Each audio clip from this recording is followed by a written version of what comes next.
Hey guys, welcome back for the next part of the notes. This is the T.9 notes, the trigonometry 9 notes. This is graphing cosecant and secant functions. So we already did cosines and sines. If you can do those and you're good at those, these are so easy compared. Like they're the same exact thing. This one little step extra, but you can definitely deal with this if you're good at sine and cosine. If we remember, the cosecant and secants are just the reciprocals of sines and cosines. So therefore, when we graph the corresponding sine and cosine functions, we're just going to do those first, and then we're going to add a little part for the cosecant secant areas. So whenever the sine is x equal to 1 and cosine x equal to 1, the reciprocals of those are also 1. The graph of the cosecant and secant graphs of vertical asymptotes and zeros in the reciprocal functions, you're going to see this. There's going to be these areas where there's going to be asymptotes where the graph is going to get really, really close to this position, but never actually touch it. And there's going to be local minimums and maximums, and just the same as the sines and cosines, they have the period of 2 pi as their base function. The parent function does. So we're going to graph the sine x with a dash line and the y cosecant x with a solid line. So I'm going to do this over again. We did this in the last video, but I'm going to go a little quicker this time because we already did it. We know the sine, because right now all we're doing is graphing the sine function. Ignore the cosecant for now, just the sine, because they're reciprocals of each other. So sine of 0 is equal to 0. The sine of pi over 2 is equal to -1. No, sorry, just +1. The sine of pi is 0. The sine of 3 pi over 2 is equal to -1. And the sine of 2 pi, again, is equal to 0. I'm going to graph that. So 0, 0, 0, +1. Sorry, +1 is up here because that's 2. So this is 1. This is -1. Then 0, the -1, then 2 pi. So right now we have this function of the sine, and we can keep going this way as well. Remember, this is the exact same thing.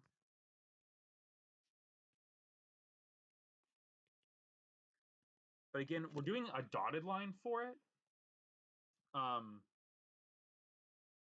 Something's weird. I messed up. Oh, Mr. Flanagan. What did you do? This part is messed up a little bit because it's actually supposed to keep going down and then up and then up. That's what you can get if you aren't paying attention, I guess. All right. Again, we're just copying it. Again, these should look exactly the same. So this section should look exactly the same as this section does. All right. Now what we're going to do is we're going to add in the asymptotes. Asymptotes for the sine function in particular are going to be here and here and here and here and here. We can see each of these asymptotes. So the asymptotes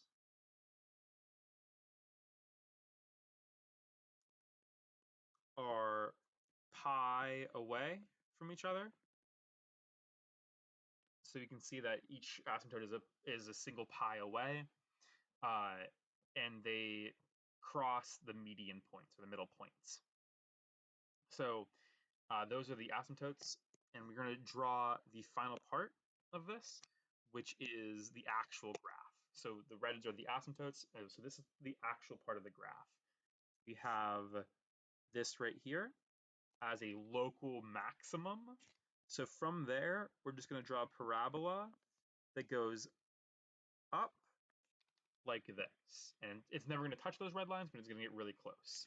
And then this is a local minimum, so we're going to go down here and then to here. Local maximum up here, local minimum down here, down here. And this is going to keep going on forever and ever, left and right. You could just keep drawing this if you want to. And then we're going to do the same thing for the sine function, or sorry, for the cosine function.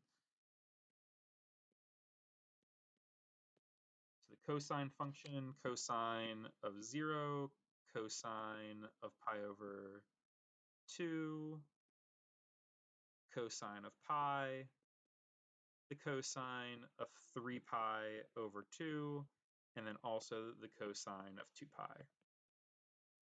Cosine of 0 is 1, the cosine of pi over 2 is 1.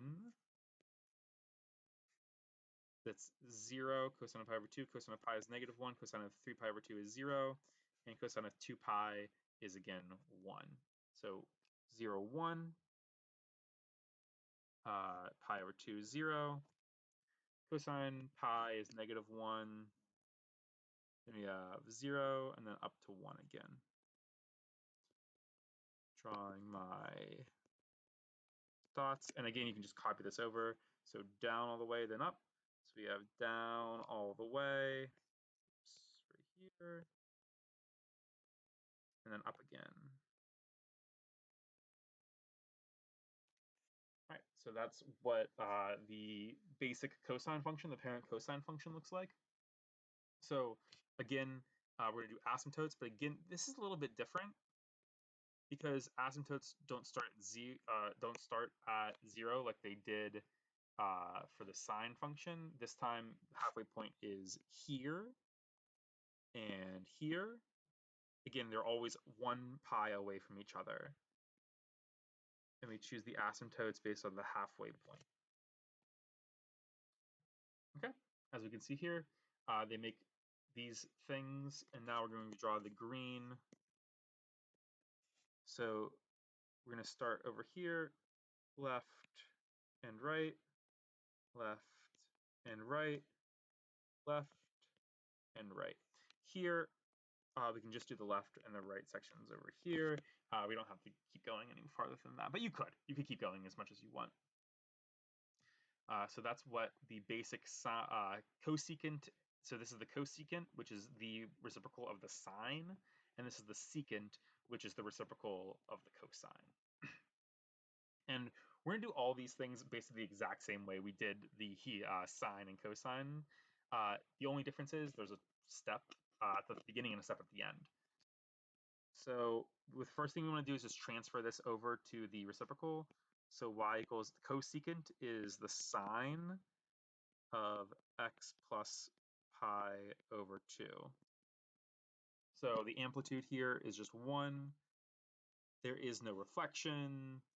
The period, remember, is 2 pi over b. b is equal to 1 here, so it's just 2 pi. The phase shift is pi over 2 divided by b, which is just 1, so just pi over 2. And the vertical shift is none because there's no plus or minus at the end. So we're just going to draw the secant, or the sine graph, and then we're going to convert it into the cosecant. So we're just doing the sine. Ignore the first part for right now. Ignore this until the very end. So just doing the sine. So we have x and y's here with, this is 0. The full one over here is going to be, over here is the period 2 pi. Half of that is just pi. This is pi over 2. And this is 3 pi over 2. Remember, this is 1/4, 1/2, and 3/4 of the period. This is the full period, and this is always 0. All right, so now we can actually start plugging things in.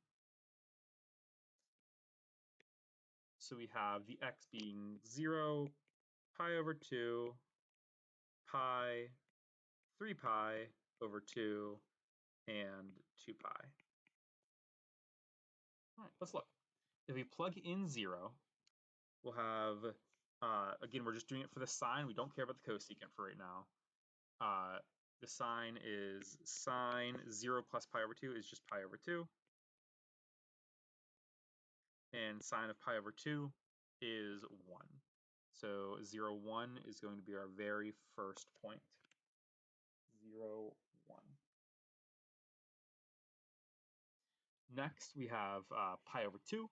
So we're going to plug in pi over 2. So sine, we have pi over 2 plus pi over 2, giving, and this is a shift of negative, I'm sorry, because this is actually c is equal to negative pi over 2, because it should be the opposite. And then sine of pi over 2 plus pi over 2 is going to be just pi, and the sine of pi is 0. So we have 0. Then we have the sine of pi plus pi over 2 is just going to be 3 pi over 2. The sine of 3 pi over 2 is negative 1. 1, that's negative 1. And then we're going to do the sine of 3 pi over 2 plus pi over 2, which is just going to be 4 pi over 2, or just 2 pi. And this is sine of 2 pi is 0. So we come up to 0 again. I made a solid line, but that should be dotted. Dot, dot, dot, dot, dot, dot, dot, dot, dot, dot. And we can always know that the 0 and the 2 pi, or the beginning and the end, are always the same. So that's going to be equal to 1. This is a full period. And what you can do is just kind of copy it as it goes on. So down this way we go, and then down one more, and then up one more, just as it would go on and on and on. Then you have to draw your asymptotes. Your asymptotes are those midpoints. So here, and here, and here, and here. And you just, for the very, very last part, just draw your actual graph, which is just parabolas coming up and down. They don't have to be perfect, as long as you understand that they start at that minimum or maximum, and they go towards the asymptotes, and we'll never actually touch them. So again, these are the exact same way you basically graph sine or cosine functions.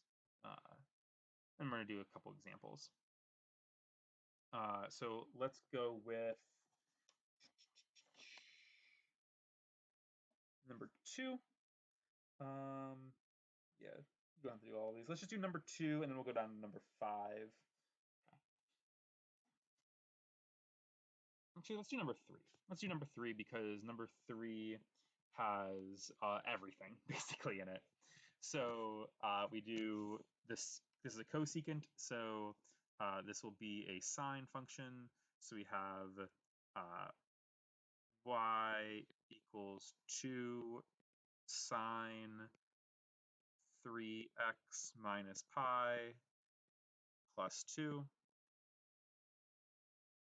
All right, so we know the amp is 2, the A value is 2. We know the B value is 3, and the C value is pi, not negative pi.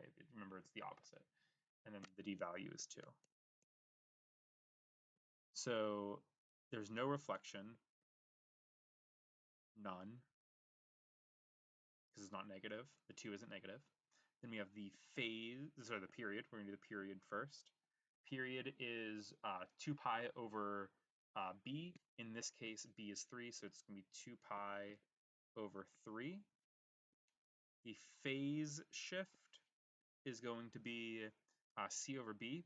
So c is pi, and b is 3, so it's going to be pi over 3.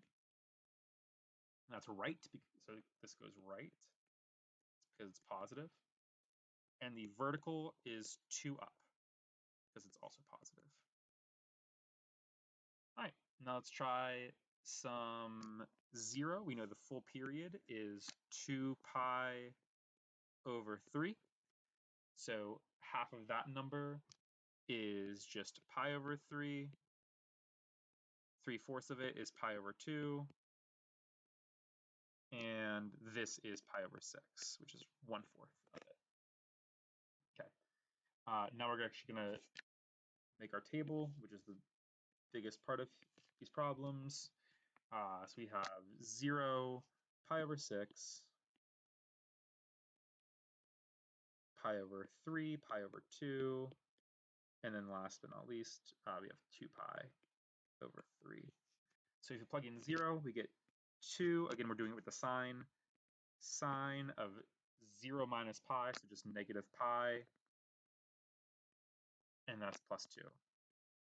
We know negative pi is at the bottom, so that's the same thing as 3 pi over 2. So the sign, when you're at the very bottom of the unit circle, is negative 1. So sine of negative pi is negative 1.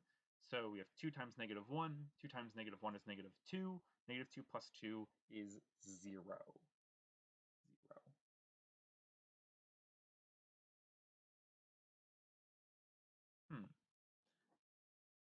What did I do wrong here? I did something wrong. What did I do? I think I'm not sure. So we have sine of negative pi.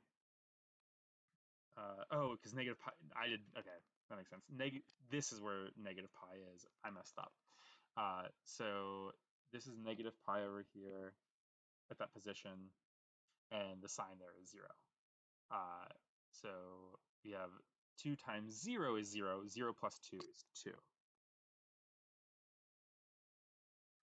So I'm going to put 2 right here, 4 up here. So we have 0, 2 as our first point. Then we have 2 sine, then we have pi over 6. Pi over 6 times 3 is pi over 2. Pi over 2 minus pi is negative pi over 2. Okay. And in that scenario, we have negative pi over 2, sine of negative pi over 2.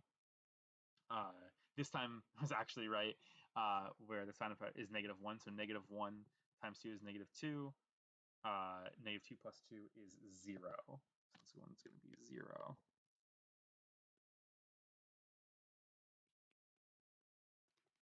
Then we have 2 sine, so this is pi over 3. Pi over 3 times 3 is just pi. Pi minus pi is 0.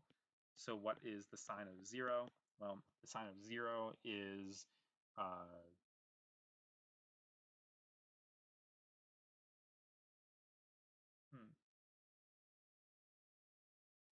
again, I think I messed up because it can't be.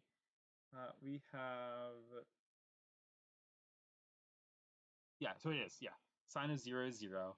0 times 2 is 0. 0 plus 2 is 2. That's good. Go up here.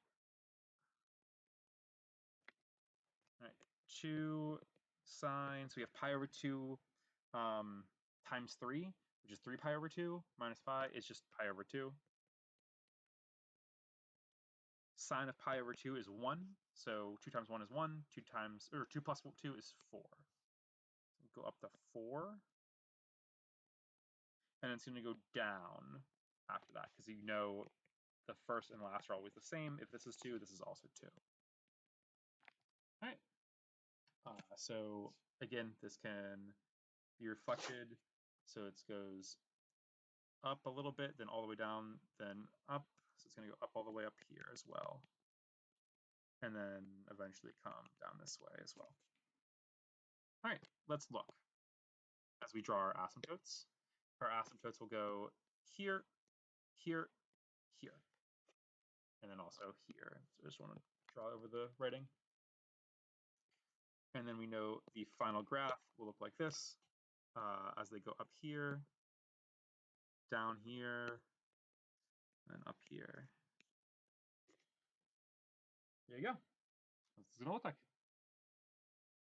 And then we're going to do these two things, writing these functions. So again, we're going to just do them as their sines or cosines. So we know secants are actually just cosines as in reciprocal version.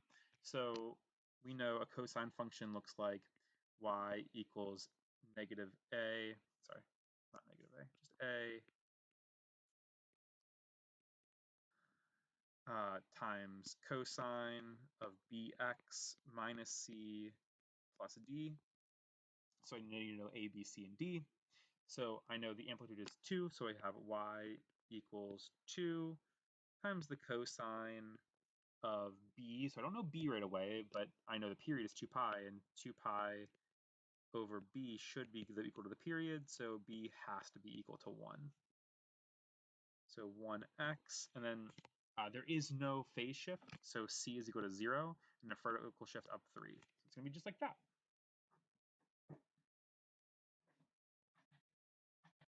And there you go. That's A, that's B, C is 0, and that's D.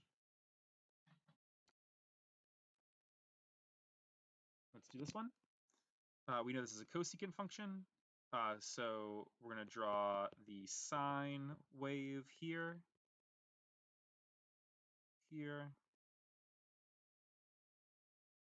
here, and here. So this is the sine, and again, we know the basic form of the sine is y equals A sine bx minus c, not 3, c,